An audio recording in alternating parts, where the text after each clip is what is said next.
पूर्वीच्या काळी असं होतं की मी पुस्तक लिहीन, मार्केटमध्ये ते रिलीज करीन, प्रकाशित करीन, त्याच्या शेकडो हजारो कॉपीज विकीन आणि मग त्याच्यातनं मला रॉयल्टी मिळेल, खूप पैसे मिळतील. हा एक खूप ट्रॅडिशनल दृष्टिकोन यापूर्वी होता.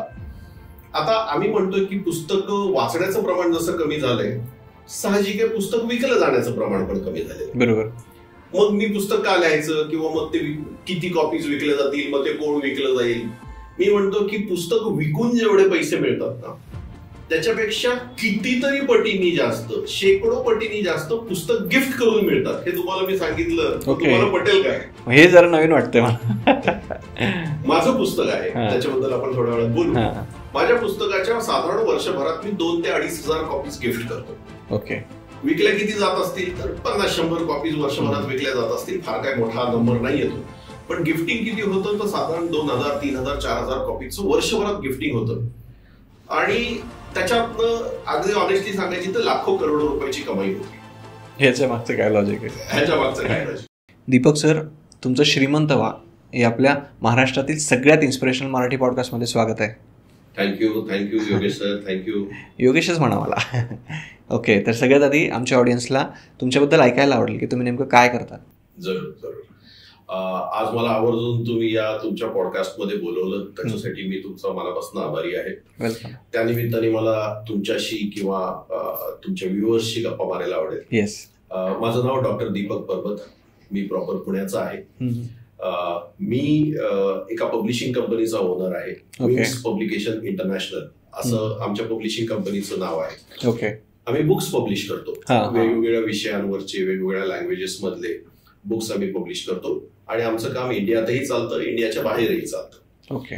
इंडियामध्ये पुण्यामध्ये आपलं मेन ऑफिस आहे, एक ऑफिस आपलं इंदोरमध्ये आहे. गेल्या 2 वर्षापूर्वी साधारण आपण दुबईमध्ये ऑफिस स्टार्ट केलं. आम्हाला खूप चांगला रिस्पॉन्स मिडल ईस्ट मधनं आला, आम्ही दुबईमध्ये स्टार्ट केलं. साऊथ ईस्ट एशियामधनं सुद्धा आम्हाला चांगला रिस्पॉन्स येतो आहे.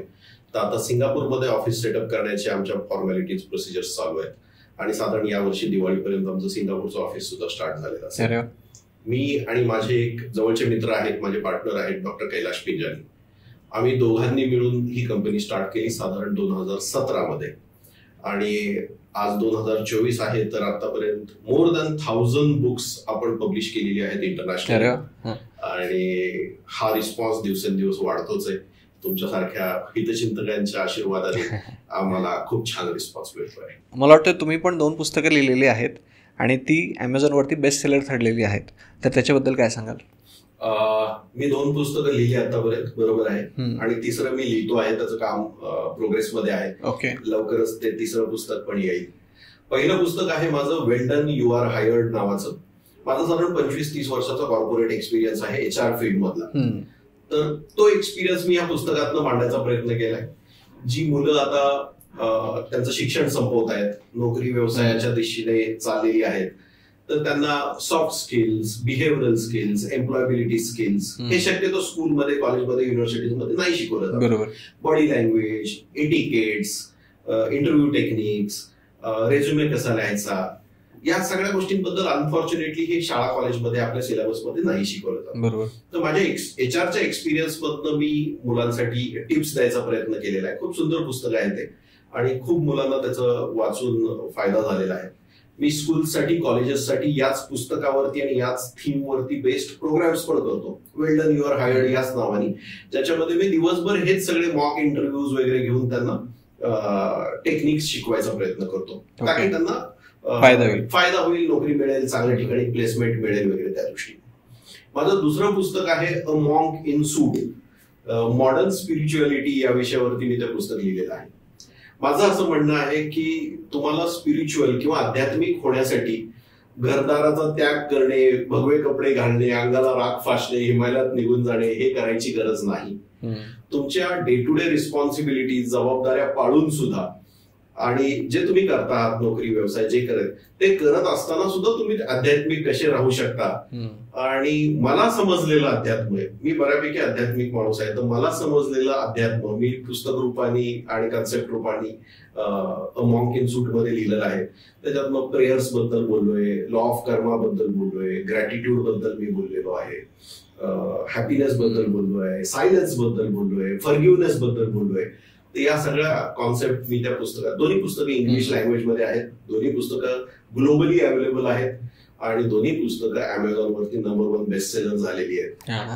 तर माझं तिसऱ्या पुस्तकाचं सुद्धा काम चालू आहे, लवकरच ते पण मी घेऊन येईन. ओके. आणि ते कुठल्या टॉपिकवरती असेल साधारणतः? तो थोडासा वेगळा विषय आहे. तो मी हिलिंग वरती लिहितोय. मी स्वतः रेकी मास्टर आहे. ओके. मी प्राणिक हिलर आहे. मी EFT प्रॅक्टिशनर आहे.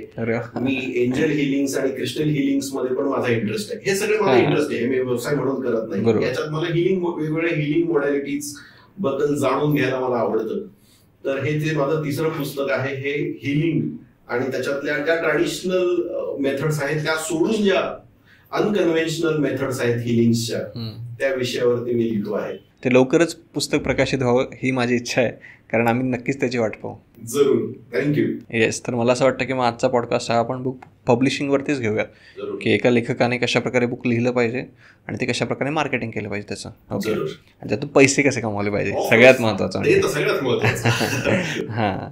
तर पण त्याआधी मला सांगा की आता आपण सोशल मीडिया पाहतो किंवा व्हिडिओज वगैरे पाहतो, मग आजच्या काळात लोक, म्हणजे आजच्या काळातही लोक पुस्तकं वाचतात का? आजच्या काळात जरूर पुस्तकं वाचतात, पण दुर्दैवाने त्याचं प्रमाण पूर्वीपेक्षा कमी झालेलं आहे. पुस्तक लिहिण्याचं प्रमाण कमी झालेलं आहे, पुस्तक वाचण्याचं प्रमाण कमी झालेलं आहे. दुर्दैवी गोष्ट आहे. आम्ही ज्या वेळेला लहान होतो त्यावेळेला खूप दर्जेदार लिखाण आमच्या समोर आलं, ते वाचलं, त्याच्यातनं मजा आली, खूप शिकलो त्याच्यातनं.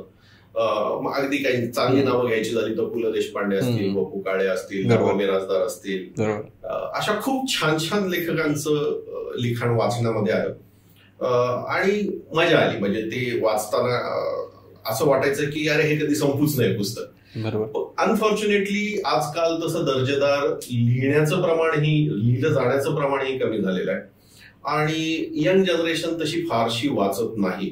त्यांचा major interest social media, YouTube, audio books ह्याच्याकडे जास्त आहे. पण तुम्ही म्हणता ते बरोबर आहे. थोडंसं रिडिंग हॅबिट्स किंवा पेशन्स लेवल्स, लोकांचे पेशन्स लेवल पण कमी झाले. पुस्तक वाचायचं म्हटलं की अर्धा तास, 1 तास, 2 तास एका जागेवर बसायला लागतं. तर ह्या पेशन्स लेवल सुद्धा कमी झालेले आहेत. पण असं नाही की त्या पूर्ण संपलेल्या आहेत. अजूनही खूप चांगलं लिखाण लोक करतात, चांगल्या चांगल्या विषयावरती लिहिलं जातं आणि पुस्तकप्रेमी लोक अजूनही आहेत ज्यांना चांगलं साहित्य वाचायला आवडतं. सो मिक्स आहे, म्हणजे हे की प्रमाण कमी झालंय पण संपलेलं नाहीये आणि ते संपणार पण नाही. ते संपणार पण नाही. जोपर्यंत पुस्तकं आहेत तोपर्यंत पुस्तकप्रेमी आहेत आणि जोपर्यंत पुस्तकप्रेमी आहेत तोपर्यंत पुस्तकं आहेत, असं ते दोन्ही आहे. ओके. पण मग मला सांगा की जर समजा आपण विचार केला की प्रमाण कुठेतरी ते कमी झालेलंच आहे, मग खरंच पुस्तक लिहून आज फायदा आहे का? समजा मी आता ठरवलं की मला एखादं पुस्तक लिहायचं आहे, तर त्या गोष्टीचा तेवढा खरंच फायदा होईल का? आज मी तुमच्याशी जेव्हा पब्लिशिंग या विषयावरती गप्पा मारणार आहे तेव्हा मी तुम्हाला एक डिफरंट पर्स्पेक्टिव्ह, डिफरंट दृष्टिकोन द्यायचा प्रयत्न करेन. ओके. मी आज तुम्हाला आणि तुमच्या सगळ्या दर्शकांना एक वेगळा चष्मा द्यायची माझी इच्छा आहे की तुम्हाला एक वेगळा दृष्टिकोन द्यायचा. थोडासा तुमचा जो एक्झिस्टिंग दृष्टिकोन आहे तो आपण एक 40 मिनिटं 2 मिनिटं साईडला ठेवूया आणि मी ज्या दृष्टिकोनातनं तुमच्याशी बोलणार आहे, एक नवीन कॉन्सेप्ट घेऊन बोलणार आहे, ती तुम्ही समजून घ्यायचा प्रयत्न करा. आणि पटली तर ऍक्सेप्ट करा, नाही पटली तर तुम्हाला ती पटलीच पाहिजे असा काही माझा आग्रह नाही. तुमचा दृष्टिकोन तुम्ही परत घेऊ शकता, पण पुढचे 30-40 मिनिटं थोडंसं ओपन माइंडनी तुम्ही माझ्यासमोर बसा. पूर्वीच्या काळी असं होतं की मी पुस्तक लिहीन, मार्केटमध्ये ते रिलीज करीन, प्रकाशित करीन, त्याच्या शेकडो हजारो कॉपीज विकीन आणि मग त्याच्यातनं मला रॉयल्टी मिळेल, खूप पैसे मिळतील. हा एक खूप ट्रॅडिशनल दृष्टिकोन यापूर्वी होता. आता आम्ही म्हणतोय की पुस्तक वाचण्याचं प्रमाण जसं कमी झालंय, साहजिक आहे पुस्तक विकलं जाण्याचं प्रमाण पण कमी झालेलं. बरोबर. मग मी पुस्तक का लिहायचं किंवा मग ते किती कॉपीज विकले जातील, मग ते कोण विकलं जाईल? मी म्हणतो की पुस्तक विकून जेवढे पैसे मिळतात ना त्याच्यापेक्षा कितीतरी पटीनी जास्त, शेकडो पटीनी जास्त पुस्तक गिफ्ट करून मिळतात. हे तुम्हाला मी सांगितलं, तुम्हाला पटेल काय? हे जरा नवीन वाटतंय मला. माझं पुस्तक आहे, त्याच्याबद्दल आपण थोड्या वेळात बोलू. माझ्या पुस्तकाच्या साधारण वर्षभरात मी 2,000 ते 2,500 कॉपीज गिफ्ट करतो. ओके. विकल्या किती जात असतील तर 50-100 कॉपीज वर्षभरात विकल्या जात असतील. फार काय मोठा नंबर नाही येतो, पण गिफ्टिंग किती होतं तर साधारण 2,000, 3,000, 4,000 कॉपीचं वर्षभरात गिफ्टिंग होतं. आणि त्याच्यातनं अगदी ऑनेस्टली सांगायची तर लाखो करोडो रुपयाची कमाई होते. ह्याच्या मागचं काय लॉजिक आहे? ह्याच्या मागचं काय लॉजिक आहे? बेसिकली आपण लहानपणापासून जेव्हापासून आपल्याला थोडंसं कळायला लागलं, समजायला लागलं, आपल्या वाचनात पुस्तक आली, आपल्या डोक्यामध्ये एक परसेप्शन काय तयार झालेलं आहे की पुस्तक कोण लिहितं? तर पुस्तक असा माणूस लिहितो जो नॉलेजेबल आहे, अथॉरिटी आहे त्याच्याकडे, जो अनुभवी आहे, बरोबर, ज्या माणसाला 4 गोष्टी आपल्यापेक्षा जास्त कळतात, ज्यांनी थोडीशी दुनिया जास्त बघितलेली आहे आणि ज्याच्याकडं सांगण्यासारखं खूप आहे, अशी लोक पुस्तक रूपाने त्यांचं सगळं म्हणणं मांडतात. असं एक परसेप्शन आपल्या डोक्यात तयार झालंय. म्हणजे कोण आहे तो जो पुस्तक लिहितोय तो स्पेशल आहे, कुणीतरी तो ऑथॉरिटी आहे, बरोबर, त्याची क्रेडिबिलिटी जास्त आहे, असं एक परसेप्शन आहे. मग ज्या वेळेला आपण पुस्तक लिहितोय त्यावेळेला कळत न कळत समोरच्या माणसाच्या नजरेमध्ये आपणही हेच सगळं बनतोय. आपणही स्पेशल बनतोय, नॉलेजेबल बनतोय, आपण एक्सपर्ट बनतोय, आपण ऑथॉरिटी बनतोय.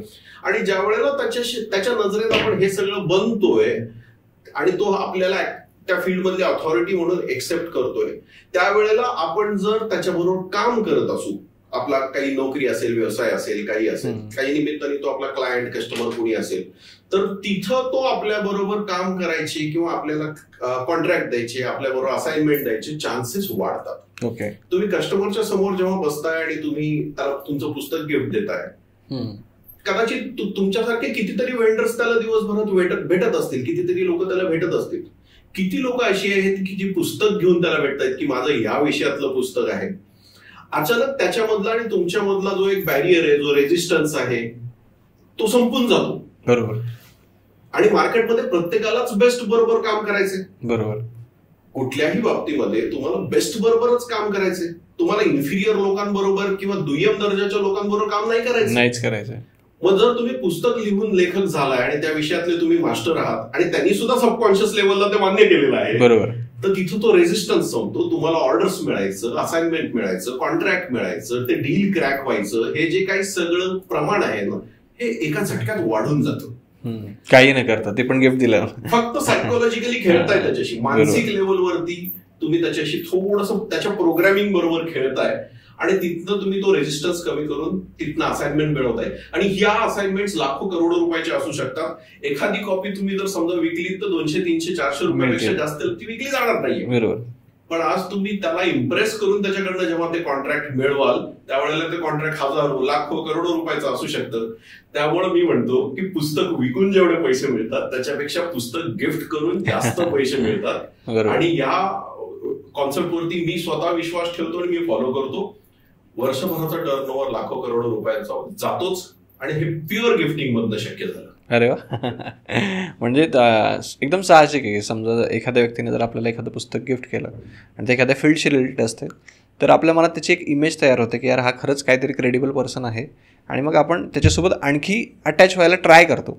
कारण त्याच्याकडे असं जाणवतं आपल्याला की त्याच्याकडे त्या फील्डची अथॉरिटी आहे आणि यातून किती पैसे कमवू शकतो आपण. ज्याच्याकडे डोकं असेल तो तर किती कमवू शकतो.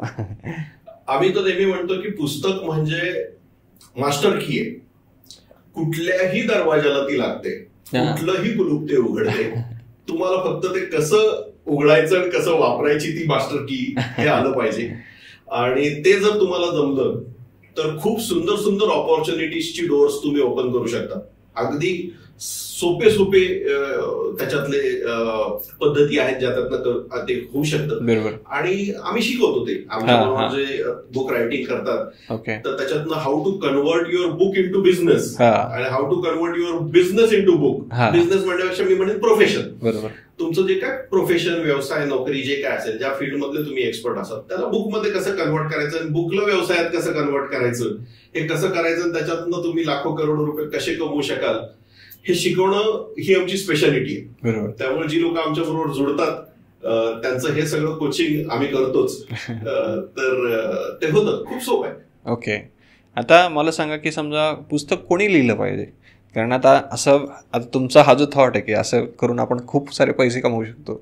अनेक लोकांना वाटेल की मी पण केलं पाहिजे. पण अशा कुठल्या बेसिक गोष्टी की एवढ्या अशा लक्षात ठेवल्या पाहिजे पुस्तक लिहायच्या आधी?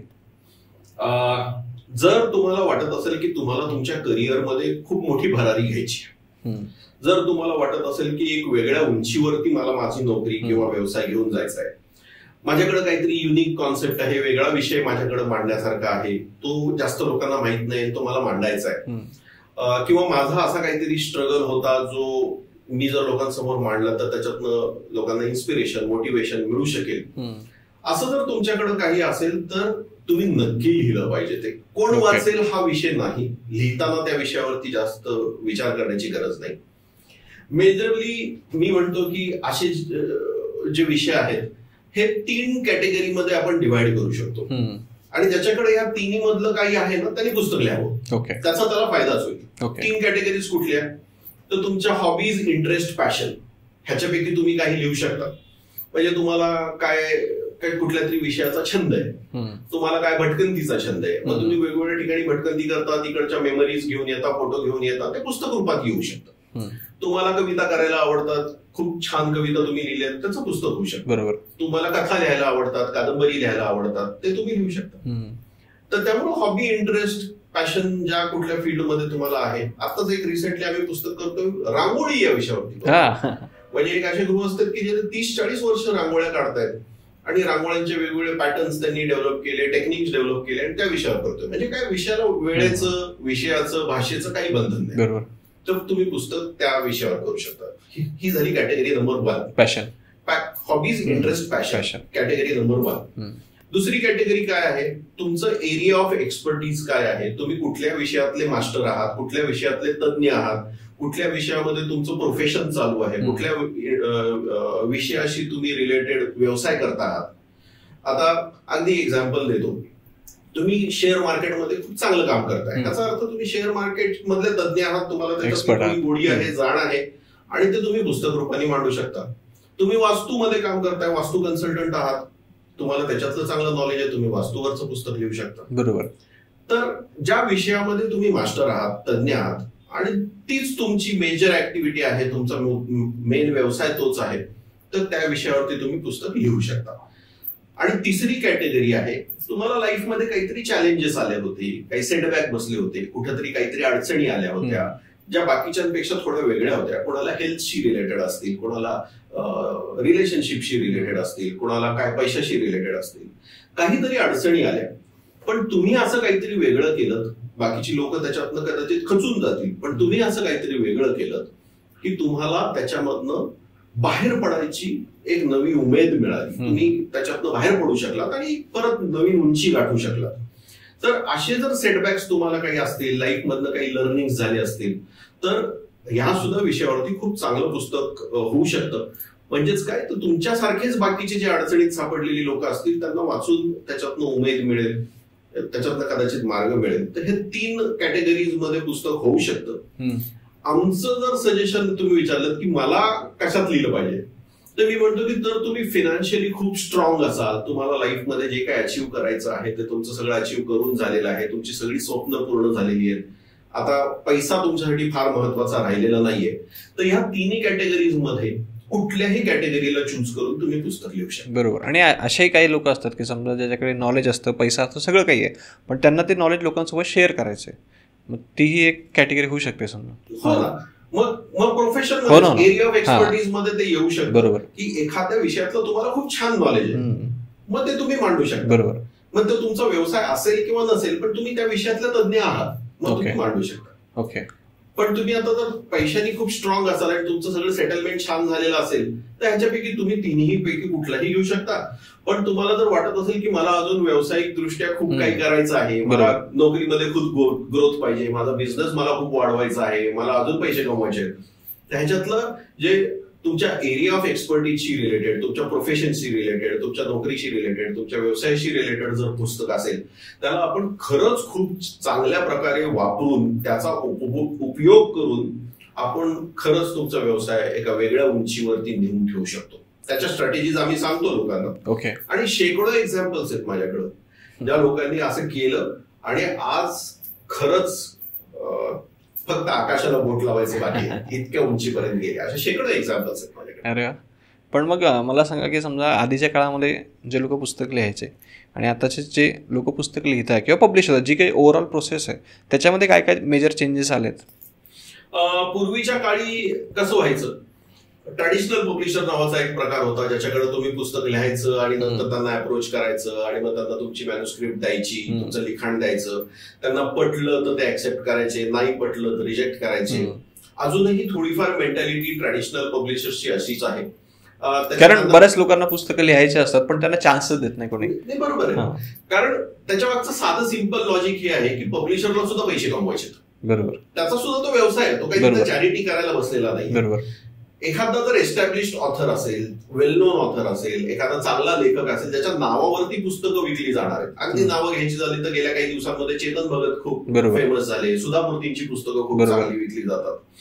तर अशा ऑथर्सनी जेव्हा पुस्तकं लिहिली जातात ना, तर पब्लिशर वाट बघत असतात की हा माझ्याकडे कधी येईल आणि ह्याचं पुस्तक मी कधी रिलीज करेन. बरोबर, कारण त्यांना माहित असतं की पहिल्याच दिवशी नाही म्हटलं तरी 50-100 कॉपीजचं एका सेकंदाभरात बुकिंग होणार आहे. पहिल्या दिवशी कदाचित लाखभर कॉपीजचं बुकिंग होणार आहे.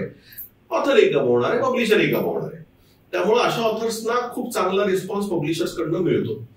पण फर्स्ट टाइम ऑथर्स असतात, लेस नोन ऑथर्स असतात, जे जास्त पॉप्युलर नाहीयेत, पहिल्यांदा लिहित आहेत, अशा लोकांना पब्लिशर शोधणं खरंच अवघड जातं. ओके. मग त्याच्यानंतर काही दिवसांपूर्वी एक कॉन्सेप्ट आली सेल्फ पब्लिशिंग, की माझं मीच सगळं करीन आणि मला पब्लिशर मिळत नाहीये, सापडत नाहीये किंवा मला रिस्पॉन्स देत नाहीये, तर मीच सगळं करीन पुस्तकाशी रिलेटेड आणि मीच पुस्तक रिलीज करेन. ही एक कॉन्सेप्ट आली सेल्फ पब्लिशिंग. आणि नंतर आमच्यासारखे आले ज्याला आम्ही म्हणतो की हायब्रिड पब्लिशिंग. ओके. हे दोन्ही मॉडेल, ट्रॅडिशनल मॉडेल आणि सेल्फ मॉडेल, हे दोन्हीला कंबाईन करून आम्ही हायब्रिड मॉडेल काढलं. हायब्रिड मध्ये काय करतो, बऱ्याचशा गोष्टी तुमच्या कलानी केल्या जातात. कव्हर डिझाईन काय पाहिजे तुमच्या बरोबर ठरवलं जातं. इंटिरियर डिझाईन कसं असलं पाहिजे, पुस्तकामध्ये काय स्ट्रक्चर असलं पाहिजे, काय लिहायचं काय नाही लिहायचं, नंतर त्याचं टायटल काय असलं पाहिजे, त्याची एमआरपी काय असली पाहिजे, अनेक गोष्टी असतात पुस्तकाशी रिलेटेड. ह्या ऑथर बरोबर डिस्कस करून फायनल केल्या जातात. ह्याच्यात फक्त ऑथरची पण मर्जी चालत नाही आणि ह्याच्यात फक्त पब्लिशर सुद्धा डॉमिनेट करत नाही. आणि ह्याच्यातनं ते पुस्तक तयार होतं. ह्याच्यात ऑथरला जी मदत लागते, म्हणजे अगदी ए पासून झेड पर्यंत सगळ्या सर्व्हिसेस पुस्तकाशी रिलेटेड, ISBN काढणं असेल, कव्हर डिझाईन असेल, इंटिरियर लेआउट डिझाईन असेल, त्याचं प्रिंटिंग असेल, प्रूफ रिडिंग, ट्रान्सलेशन, एडिटिंग, मग अमेझॉन सारख्या प्लॅटफॉर्मवरती लिस्टिंग करणं असेल, किंडल सारख्या प्लॅटफॉर्मवरती लिस्टिंग असेल, ई बुक ज्याला म्हणतात, ऑडिओ बुक मध्ये कन्वर्ट करणं असेल, ग्लोबली ते विकणं असेल, ब्रँडिंग असेल, प्रमोशन असेल, मार्केटिंग असेल, या सगळ्या सर्व्हिसेस एका रूफ खाली आमच्यासारखे पब्लिशर्स, हायब्रिड पब्लिशर्स देतात. ओके. त्याच्यामधल्या थोडेसे चार्जेस घेतले जातात. माझाही तो व्यवसाय आहे, पण हे चार्जेस जे असतात ना, हे वन टाइम चार्जेस असतात. ओके. ट्रॅडिशनल पब्लिशिंग मध्ये पूर्वी काय व्हायचं की 5%, 10% रॉयल्टी ही फक्त ऑथरला दिली जायची. अगदी रेअर केस मध्ये ते 15%, 20%चं प्रमाण होतं. 80% पब्लिशर ठेवायचा, 10%, 15%, 20% हे ऑथरला जायचे. आमच्यासारख्या मॉडेलमध्ये आम्ही काय करतो, आम्ही 100% रॉयल्टी ऑथर्सना देतो. तुझी मेहनत आहे, तुझं प्रोजेक्ट आहे, मी फक्त सपोर्टिंग रोल मध्ये आहे, मी तुझा या प्रोजेक्ट मधला पार्टनर आहे, पण तुझ्या प्रॉफिट मधला पार्टनर नाहीये. तुझं प्रॉफिट आहे, 100% तुझं आहे, आम्ही 100% रॉयल्टी देतो. पण या सर्व्हिसेससाठी नॉमिनल चार्जेस असतात, ते आम्ही घेतो.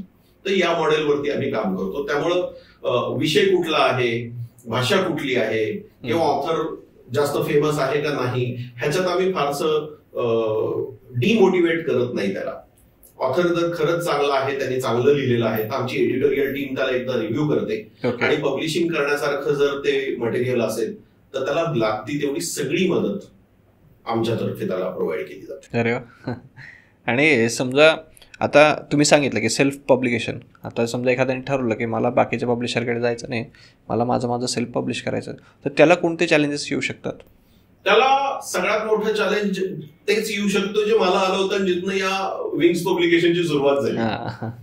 मी साधारण 2016 मध्ये जेव्हा माझं पुस्तक लिहायला घेतलं, पहिलं पुस्तक वेल डन यू आर हायर्ड, हे पुस्तक लिहून तयार झालं. मी बरेच दिवस ते लिहित होतो, पण लिहून तयार झालं. माझे एक पार्टनर, माझे मित्र जे आहेत कैलाश पिंजनी, तेही त्यांचं पुस्तक लिहित होते, ते हेल्थ या विषयावरती लिहित होते, त्यांचंही पुस्तक लिहून झालं. आम्हाला मदत करायला कोणी नव्हतं, आम्हाला शिकवायला कोणी नव्हतं. आम्हीच एकमेकांना भेटायचो, एकमेकांशी डिस्कस करायचो. माझी अडचण त्याला माहिती, त्याला विचारायची, त्याची अडचण मी सॉल्व्ह करायची, आणि त्याच्यातनं ते पुस्तक तयार झालं.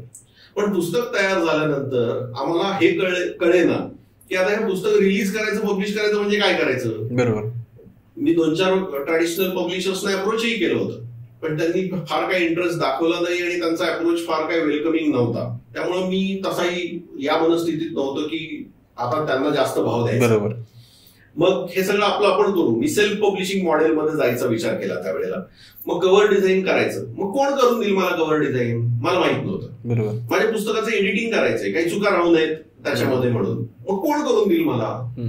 मग मला माझ्या पुस्तकाचं इंटिरियर डिझायनिंग करायचं, ज्याला पेज लेआउट किंवा पेजिनेशन काही म्हणतात, ते कोण करून देईल. मग हे सगळं तयार झालं. मग आता छपाई कुठनं करू मी. बरं छपाई तर झाली, मग हे विक्रीसाठी कुठं ठेवू. मग मला आता हे ई बुक मध्ये पण कन्वर्ट करायचंय, मग ते कोण करून देईल. अशा अनेक प्रश्न प्रत्येक स्टेपवरती मला पडत होते आणि मला प्रत्येक ठिकाणी ते काय म्हणतात शोध घ्यायला लागत होता किंवा एक्सप्लोर करायला लागत होते की अरे हे कुठलं करू. बरोबर. आणि त्यातून पण ते बेस्ट होईल याची काही गॅरंटी, बेस्ट होईल याची गरज नाही, गॅरंटी नाही. पण दुसरी पण एक गोष्ट असते की तुम्ही ज्या व्यवसायात आहात किंवा जे काही तुम्ही मेजरली पोटा पाण्यासाठी करताय त्याच्यावर तुम्ही जास्त फोकस कराल का ते सोडून हे शोधत बसाल. ही तुमची एक्सपर्टीज नाही. मग मार्केटमध्ये आम्ही प्रयत्न केला शोधायचा की कोण आहे असं जे सगळ्या सर्व्हिसेस मला अंडर वन अम्ब्रेला किंवा अंडर वन रूफ देईल. तर असं कोणी मला सापडलं नाही त्यावेळेस. आणि तिथनं खरं ही विंग्स पब्लिकेशनची सुरुवात झाली की अरे मला जर ही अडचण येते, माझ्या पार्टनरला जर ही अडचण येते, तर जो कोण नवीन पुस्तक लिहितोय त्या प्रत्येकाला ही अडचण येते. बरोबर. मग त्यांना आपण जर सोल्युशन देऊ शकलो, काही एक अशी कंपनी स्टार्ट केली की ज्याच्यात सगळ्या सर्व्हिसेस आपण ऑफर करू शकू, अरे फॅन्टास्टिक होईल. तिथे एक प्रॉब्लेम दिसला, त्याला सोल्युशन द्यायच्या निमित्ताने आम्ही विंग्स पब्लिकेशनची सुरुवात केली. तो एक दिवस आहे 2017 मधला आणि आज 1000 पेक्षा जास्त पुस्तकं आम्ही पब्लिश केलेली आहेत. अरे वा. आणि तुमचे ऑफिस कुठे आहे नेमकं? माझं ऑफिस पुण्यामध्ये जे आहे ते सेनापती बापट रोडला आहे.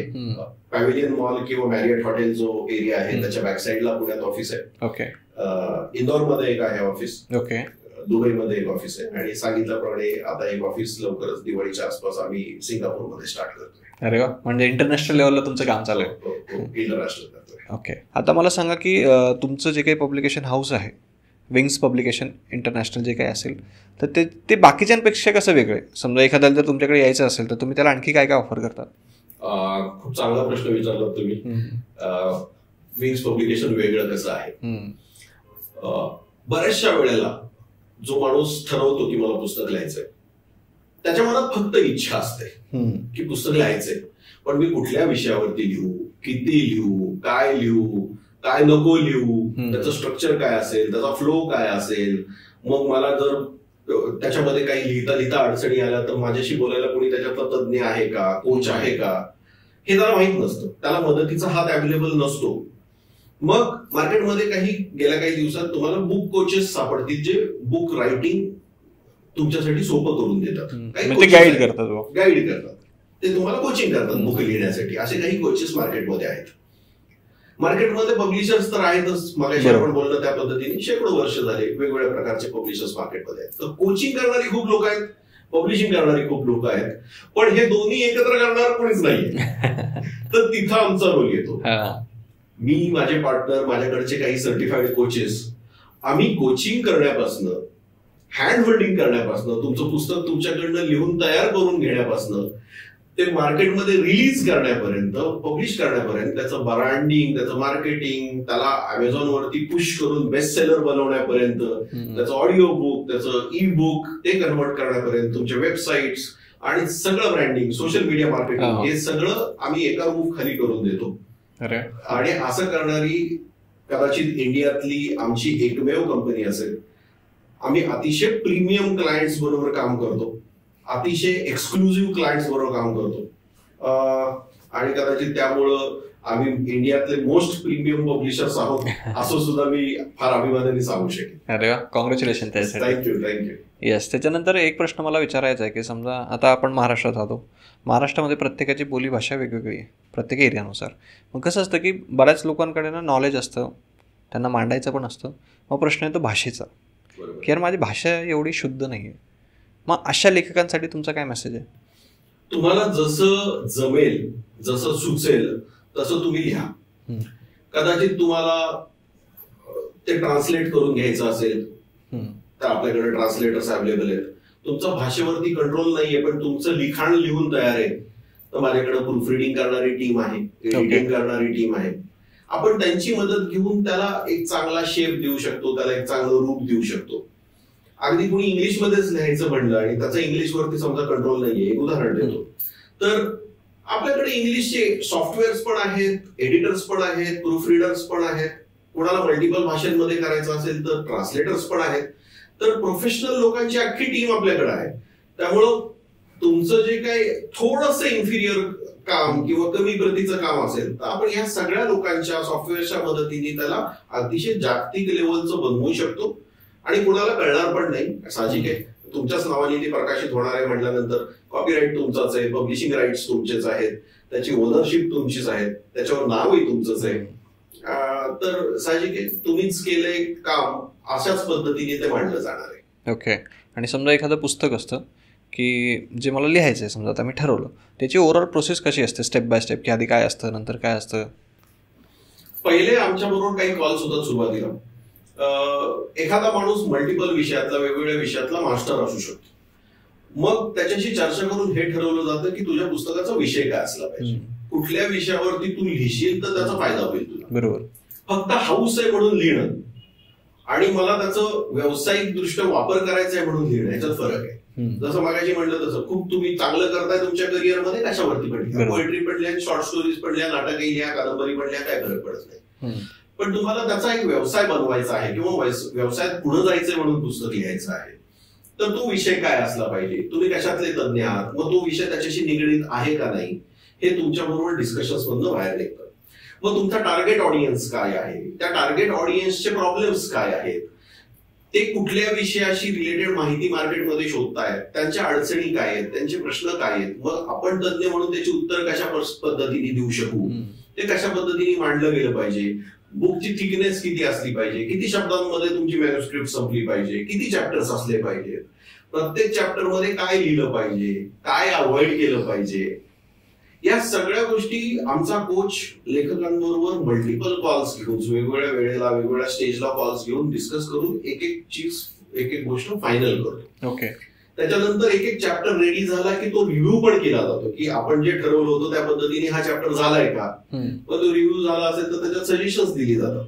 कदाचित असं पण होऊ शकतं की ज्या विषयात समोरचा माणूस लिहितोय आम्ही त्यातले तज्ञ नाहीये, पण जे आम्हाला कळतं त्याच्यामध्ये तुमच्या अँगलने समजा सजेशन्स देऊ शकतो. बरोबर. असं करून एक एक चॅप्टर फायनल केला जातो आणि ज्या वेळेला 8, 10, 12 चॅप्टर्सची जी मॅन्युस्क्रिप्ट असते ती कम्प्लीट होती, ती कंपाईल करून मग पुढच्या स्टेजेस ज्या एडिटिंग, प्रूफ रिडिंग किंवा लेआउटिंग वगैरे या स्टेज असतात त्याच्यासाठी ते पुढे पाठवलं जातं. तर प्रत्येक स्टेजवरती आमचा जो बुक कोच असतो हा त्याचा हात पकडून त्याच्याकडनं काम करून घेतो. तुम्हाला जर कधी डिमोटिवेट वाटलं तर मोटिवेशन सुद्धा केलं जातं, कधी काही अडचण आली तर तिथं तुम्हाला सपोर्टही केला जातो. प्रत्येक ठिकाणी जिथं तुम्हाला गरज आहे तिथं सजेशन्स दिले जातात. म्हणजे अगदी बुक टायटल, माझ्या पुस्तकाचं टायटल काय असावं तो अनेक लोकांचा प्रश्न असतो आणि त्याच्यावरूनच खरं तर पुस्तक सक्सेसफुल होईल की नाही हे बऱ्यापैकी 2 गोष्टी खूप महत्वाच्या असतात पुस्तकाच्या. एक बुकचं टायटल आणि दुसरं पुस्तकाचं कव्हर डिझाईन. असं म्हणतात नेव्हर जज a book by it's cover असं म्हणतात, पण खरं तर तसं उलट होतं. अनफॉर्च्युनेटली कायमच टायटल आणि कव्हरवरनं पुस्तकाचं ओव्हरऑल इमेज काय असेल हे जज केलं जातं. तर कव्हरही छान असलं पाहिजे, टायटलही छान असलं पाहिजे. आमची अख्खी टीम त्यांना सजेशन देते. काही वेळेला तर आमच्या ऑथर असे कन्फ्युज होतात की अरे इतकी सुंदर सुंदर टायटल दिली आहेत, सगळीच छान आहेत, बरोबर, मी कुठला घेऊ. बरोबर, असे प्रॉब्लेम्सही येऊ शकतात. पण ठीक आहे, आपण एकत्र बसून मार्ग काढतो. इथंच कोचचा आणि मेंटॉरचा मेजर रोल आहे. तुम्हाला जेव्हा माहित नाहीये काय करायचंय, कसं करायचंय, त्यावेळेला जर कोच तुमच्या बरोबर असेल, मेंटॉर बरोबर असेल तर तुमची जर्नी फास्टही होते आणि सोपी पण होते. बरोबर. आणि जर समजा आता पुस्तक लिहिलं मग त्याचं मार्केटिंग कसं करायचं? मार्केटिंग अनेक पद्धतीने करू शकतो आपण. तुम्ही जर व्यावसायिक दृष्ट्या कुठल्या फील्डमध्ये ऍक्टिव्ह असाल तर तुमचे सप्लायर्स, व्हेंडर्स, कॉन्ट्रॅक्टर्स, तुमचे एम्प्लॉईज, तुमचे कलिग्स, मित्र, नातेवाईक यांच्यामध्ये करू शकतो. तुम्ही जर लेस नोन ऑथर आहात तर पहिल्या ऑर्डर्स ह्यांच्याचकडनं येणार आहेत. अननोन लोकांकडनं ऑर्डर्स येण्याचं प्रमाण कमी आहे. बरोबर. ह्याच लोकांकडनं तुम्हाला पहिला सपोर्ट घेणार आहे. ही लोक जेव्हा वाचतील, त्यांना आवडेल, त्यांना त्याच्यातलं महत्वाचं काही जाणवेल आणि ते दुसऱ्याला रेकमेंड करतील तेव्हा पुढच्या ऑर्डर्स येऊ शकतात. त्याच्यानंतर तुमचं पुस्तक अमेझॉनवरती जेव्हा आपण लिस्ट करतो तर अमेझॉनच्या माध्यमातून ते जगभर जाऊ शकतं. जगभरात ते लिस्ट होतं. जगभराच्या कानाकोपऱ्यात जिथे जिथे अमेझॉनची सर्व्हिस आहे त्या ठिकाणी तुमचं पुस्तक अवेलेबल होऊ शकतं. मग त्या ठिकाणी तर आपल्याला कोणी ओळखत नाहीये, मग अमेझॉन ऍड्सचा सहारा आपण घेऊ शकतो.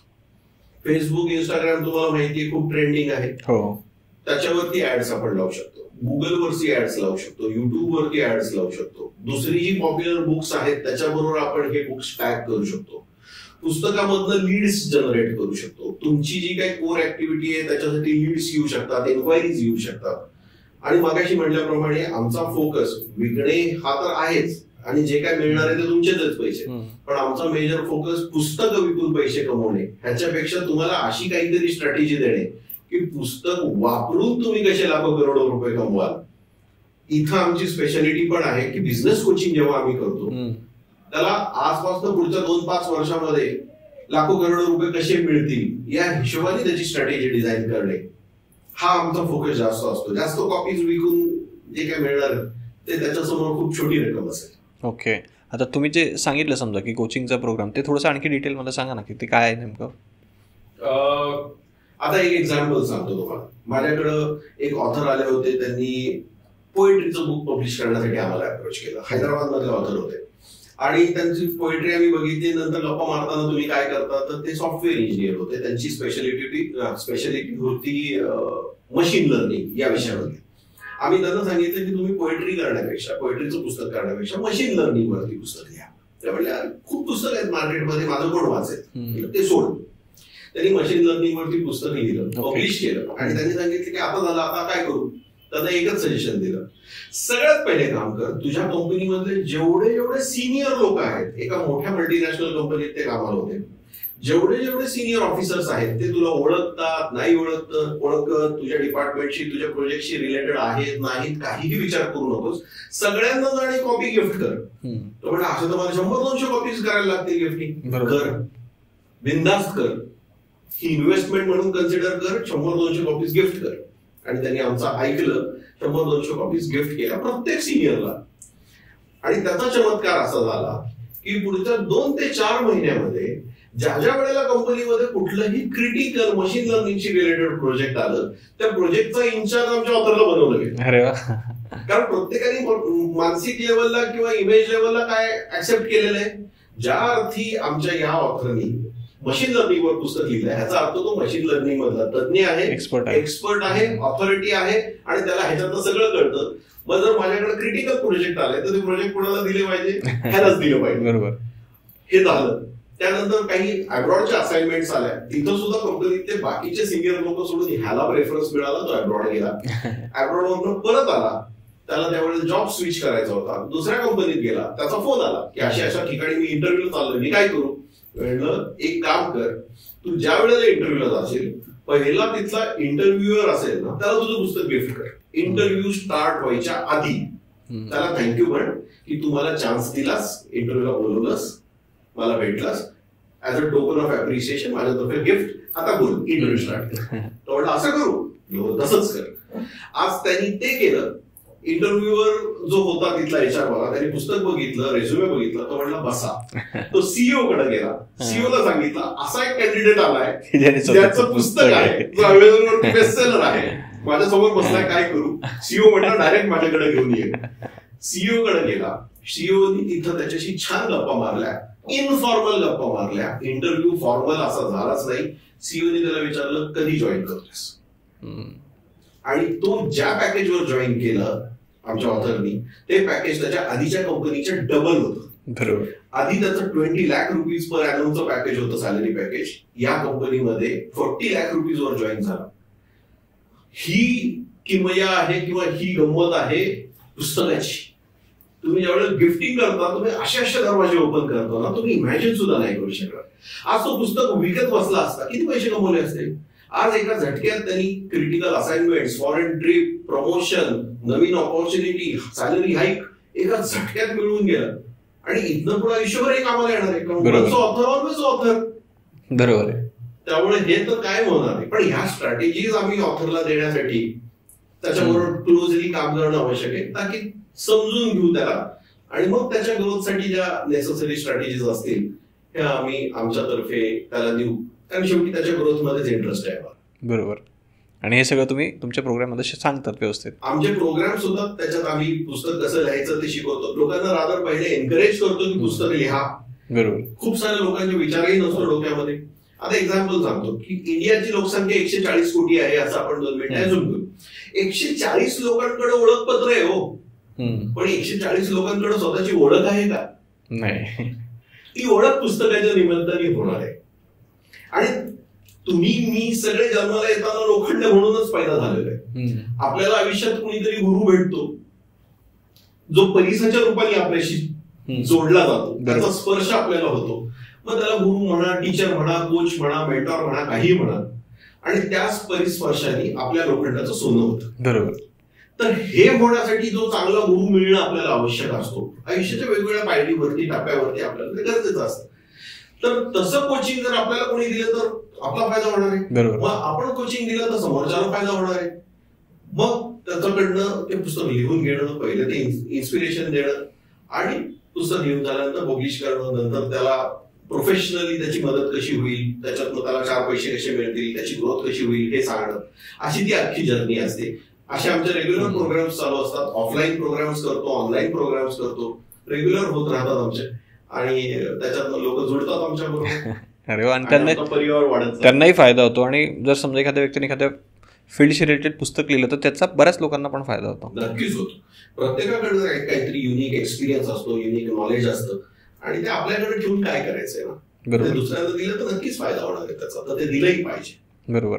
आता समजा एखादा लेखक आहे, आता तुम्ही बऱ्याच लेखकांसोबत काम केलेलं आहे, तर अशा कुठल्या मेजर मिस्टेक्स तुम्हाला आढळल्या की लेखक या चुका करत असतात आणि त्या करू नये? मेजर मिस्टेक्स मध्ये एक सगळ्यात महत्वाची, सगळ्यात क्रिटिकल मिस्टेक की ते चुकीच्या विषयावरती लिहितात. जर त्यांना चांगलं कोचिंग किंवा योग्य वेळेला कोचिंग जर मिळू शकलं नाही तर त्यांची सगळ्यात मोठी चूक होते की चुकीच्या विषयावरती लिहितात. तुमचा जो एक्सपर्टीज आहे तो वेगळ्याच विषयातली आहे, तुम्ही वेगळ्याच विषयावर लिहिता, तर ते चुकीचं होऊ शकतं. काही वेळेला असं होतं की खूप जास्त लिहिलं जातं, मग पुस्तक ग्रंथासारखं जाड बनून जातो. आणि आजकाल मगाशी म्हटल्याप्रमाणे रिडिंग हॅबिट्स कमी झालेले आहेत, पेशन्स लेवल्स कमी झालेले आहेत. एवढं ते मोठ्या ग्रंथासारखं पुस्तक कोण विकणार आहे किंवा कोण विकत घेणार आहे? बरं, त्याचा प्रिंटिंगचा, छपाईचा खर्चही मोठा असतो, जेवढं पुस्तक मोठं होईल तेवढं. बरोबर. मग तिथं त्यांना रिस्पॉन्स मिळत नाही. काही वेळेला लोक खूप कमी येतात. एक अगदी 4 दिवसापूर्वी माझ्याकडे मॅन्युस्क्रिप्ट आली होती, 5000 वर्ड्स लिहिले होते. म्हटलं एवढं छोटं नसतं पुस्तक, 15-20-30 पानाचं पुस्तक बनून जाईल हे एवढंच, तुम्ही थोडं अजून लिहा आणि त्यानंतर अप्रोच करा. तर जर राईट गायडन्स मिळालं तर तुमचं पुस्तक किंवा ते प्रोजेक्ट छान होऊ शकतं. विषय चुकीचे असू शकतात, खूप जास्त लिहिलं जातं, खूप कमी लिहिलं जातं. काही ऑब्जेक्शनेबल गोष्टी तुम्ही लिहिताना ज्या टाळल्या पाहिजेत त्या टाळल्या जात नाहीत. खास करून काही निगेटिव्ह, सामाजिक, पॉलिटिकल असे जे इन्सिडेन्सेस असतात, लोकांची नावं घेणं, ठिकाणांची नावं घेणं, स्थळांची नावं घेणं, घटनांची नावं घेणं, हे कदाचित तुमच्यासाठी ट्रबल किंवा अडचणीचं ठरू शकतं. कोणी ऑब्जेक्शन घेतलं, कोणी केस केली, कोणाला ते नाही आवडलं, पटलं, तर तुम्ही अडचणीत येऊ शकता. मग हेच मांडताना काय काळजी घ्यायला पाहिजे, हे थोडंसं ट्विस्ट करून किंवा थोडंसं माइल्ड करून कसं मांडता येईल हे तुम्हाला एक कोच सांगू शकेल. पण जर तुमच्याकडे कोच नसेल तर पुस्तक रिलीज होतं, मग त्याच्यात कॉन्ट्रावर्सीज होतात, त्याच्यावर कोर्ट केसेस होतात, काही पुस्तकांवरती बंदी पण आलेली तुम्हाला माहित असेल, अशा अनेक गोष्टी होतात. तर हे या टिपिकल चूक आहेत अगदी. ओके. आता मला बऱ्यापैकी जर समजा मला स्वतःचं मी पुस्तक पब्लिश करू शकतो या लेवलपर्यंत तर आलोय मी, म्हणजे बऱ्याच गोष्टी क्लिअर झाल्यात एकाच पॉडकास्टमध्ये. पण आता एक शेवटचा आपण प्रश्न घेऊया की समजा अशी कुठली टिप्स आहेत, समजा की तुम्हाला जर काही टिप्स द्यायचे असतील, या सगळ्या गोष्टीत आपण बऱ्यापैकी कव्हर केलेल्याच आहेत, पण तरी पण तुमच्या लाईफशी रिलेटेड असो किंवा पुस्तकांशी रिलेटेड असो, तर आपल्या ऑडियन्ससाठी तुम्ही काय द्याल? टिप्समध्ये मी थोडंसं त्यांना एनकरेज किंवा मोटिवेट करायचा प्रयत्न करेन. आपल्या प्रत्येकाच्या लाईफमध्ये चढ उतार असतात, प्रत्येकाने चांगले दिवस, वाईट दिवस बघितलेले असतात, प्रत्येकाला अडचणी आलेल्या असतात. बरोबर. आणि आपण काहीतरी मात करून बाहेर निघालेलो असतो. मग हे लिहिण्यासारखं तुमच्याकडं, माझ्याकडं आणि प्रत्येकाकडं असतंच. कोणी असं नाही म्हणू शकत की अरे माझ्या आयुष्यात काही घडलंच नाही. बरोबर. लिहिण्यासारखं प्रत्येकाकडे असतं. कुणीतरी काहीतरी छान काम केलेलं असतं, नवीन काहीतरी शिकलेलं असतं, तर तुम्ही पुस्तक रूपाने मांडू शकता. तर लिहिलं पाहिजे, समाजाला दिलं पाहिजे. जोपर्यंत आपण आपली मनस्थिती बदलणार नाही तोपर्यंत आपल्या आयुष्यातली परिस्थिती बदलणार. बरोबर. जुन्या किल्ल्या घेऊन फिरलो तर नवीन कुलप कधीच उघडणार नाहीयेत. नवीन कुलप उघडायचे असेल तर एक नवा दृष्टिकोन आपल्याला घेऊन यायला लागेल, नवी चावी घेऊन यायला लागेल. तर पुस्तक ही ती चावी आहे जी कुठल्या दाराला लागते.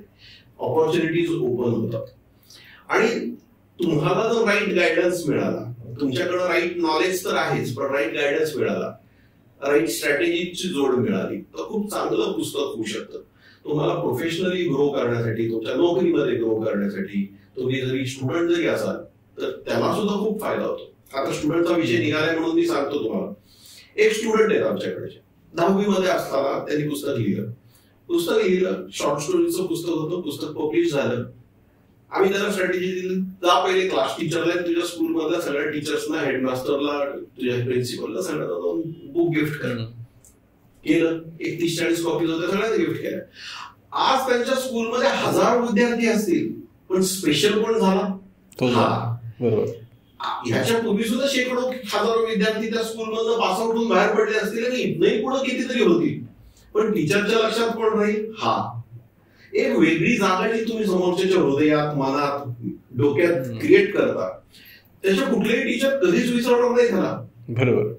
समजा तुम्ही कॉलेजमध्ये पण गेलात, तिथं जाऊन पहिल्या दिवशी सुद्धा तुम्ही प्रिन्सिपलला किंवा तिथले जे तुमचे हेड ऑफ द डिपार्टमेंट आहेत त्यांना पुस्तक गिफ्ट केलं, तिथनं पुढे जेव्हा जेव्हा कॉलेजमध्ये काही स्पेशल इव्हेंट्स होतील, काही फेस्टिवल्स होतील, काही असाइनमेंट्स असतील, काहीही स्पेशल होईल, ते कुणाला देणार आहेत, कुणाला इन्व्हॉल्व्ह करणार आहेत? तुम्हाला. कारण त्यांच्या नजरेत तुम्ही स्पेशल आहात. बरोबर आहे. मग अशा ज्या गोष्टी आहेत ना, ह्या स्टुडंट्सना फायद्याच्या होऊ शकतात, रिटायर्ड लोकांना फायद्याच्या होऊ शकतात, हाऊस वाईफ्सना होऊ शकतात, सॅलरीड लोकांना होऊ शकतात, बिझनेसमॅन लोकांना होऊ शकतात. तर right strategies, right guidance, right concept हे सगळं जर घेऊन केलं तर हे जे प्रोजेक्ट आहे बुकचं, हे तुम्हाला आयुष्यामध्ये खूप वेगळ्या उंचीवरती घेऊन जाऊ शकतं. आणि कधीही कुठलीही कसल्याही स्वरूपाची मदत लागली तर आम्ही तर नक्कीच आहोत. बरोबर. कधीही आम्हाला कॉन्टॅक्ट करा. आणि जर समजा खरंच एखाद्याला काही प्रश्न असतील तर त्यांनी कुठे तुम्हाला कॉन्टॅक्ट करायचा आहे?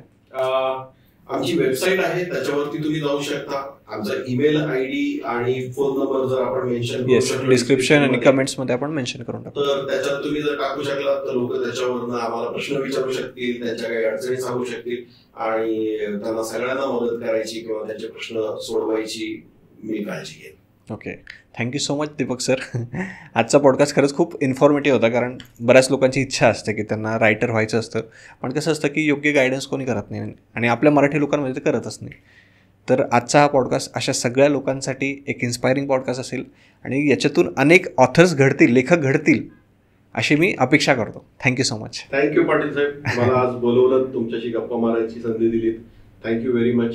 असंच भेटत राहू परत. Yes, thank you.